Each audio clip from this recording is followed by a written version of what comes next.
Students, आज हम देखने वाले हैं चैप्टर 1 का जो इम्पोर्टेंट टॉपिक है यूनिफिकेशन ऑफ जर्मनी।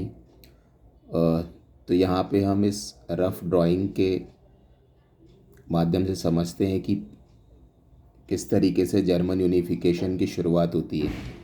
तो जर्मन यूनिफिकेशन में जो मेन उस टाइम पे एम्पायर्स हुआ करते थे, तो मेन एम्पायर था प्रूशिया।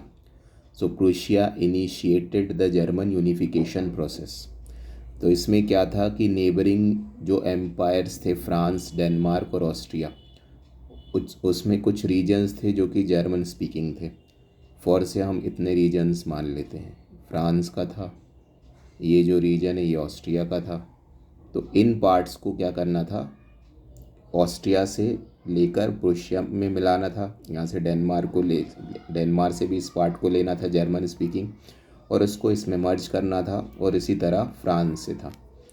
तो इसका मतलब है कि प्रूशिया को इन तीनों कंट्रीज़ के साथ वॉर करना होगा ताकि ये जो एरियाज़ थे जर्मन स्पीकिंग वो इसमें मर्ज हो सके और एक यूनाइटेड जर्मनी का फॉर्मेशन हो सके।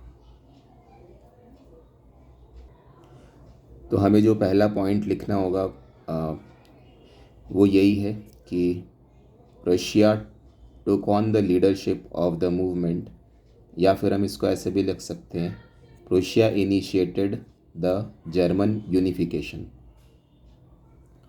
सो ये हमारा बन जाएगा पॉइंट नंबर 1। इसी तरह हम लोग और भी पॉइंट्स देखेंगे, टोटल 5 पॉइंट्स देखेंगे जो हमारे एग्ज़ाम के लिए इम्पॉर्टेंट है। तो यहाँ हमें समझना होगा कि हमें ज़्यादा कुछ PhD नहीं करनी है इस टॉपिक पे। हमें अच्छे आंसर लिखने के लिए 5 पॉइंट्स लेने हैं जो हमें याद करने हैं। तो इससे हमें समझ में आ गया कि कुछ एरियाज़ थे इन कंट्रीज़ से लिए गए और इन एरियाज़ को मिला के एक यूनाइटेड जर्मनी का फॉर्मेशन किया गया। इसके बाद हम लोग देखते हैं point number 2। Student, second point जो हमें यहाँ बताना है कि ये शुरुआत किसने करी यूनिफिकेशन की, जर्मनी की। तो हालांकि प्रूशिया जो एरिया था उसने इनिशिएट ज़रूर किया और उसके राजा थे विलियम वन, लेकिन इन्होंने सारा जो अपना काम है वो दिया यूनिफिकेशन का। अगर हम ये बोले कि पूरा आइडिया यूनिफिकेशन का इनका था। ऑटो वन बिस्मार्क, ये नाम हमें याद रखना पड़ेगा with spelling. Otto von Bismarck is the chief architect of, he is the chief minister of Prussia.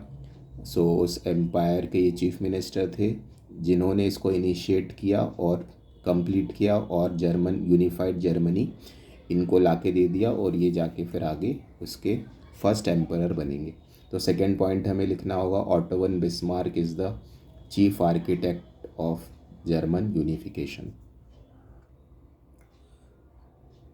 जो थर्ड पॉइंट हमें लिखना है वो है, Prussia fought 7 year long war and 3 wars with, जो हमने पहले ही देखे थे, जो आसपास के नेबरिंग कंट्रीज़ थे जहाँ से उनको अपनी जर्मन टेरिटरीज़ लेना था। तो FAD, तो फ्रांस, ऑस्ट्रिया, डेनमार्क।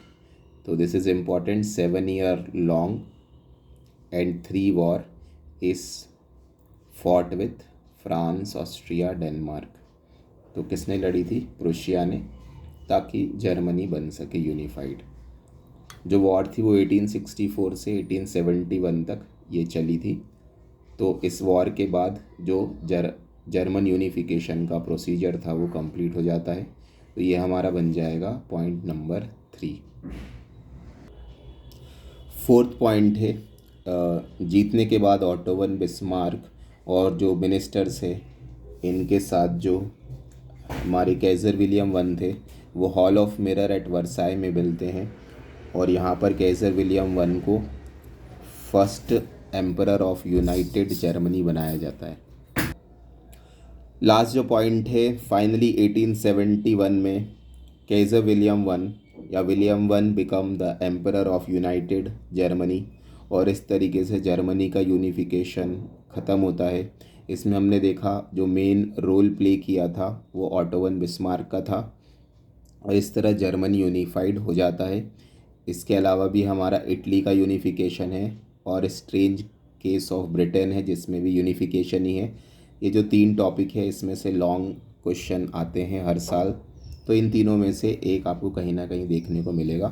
तो इसके बाद जो नेक्स्ट टॉपिक हम लोग देखेंगे वो है इटली का यूनिफिकेशन।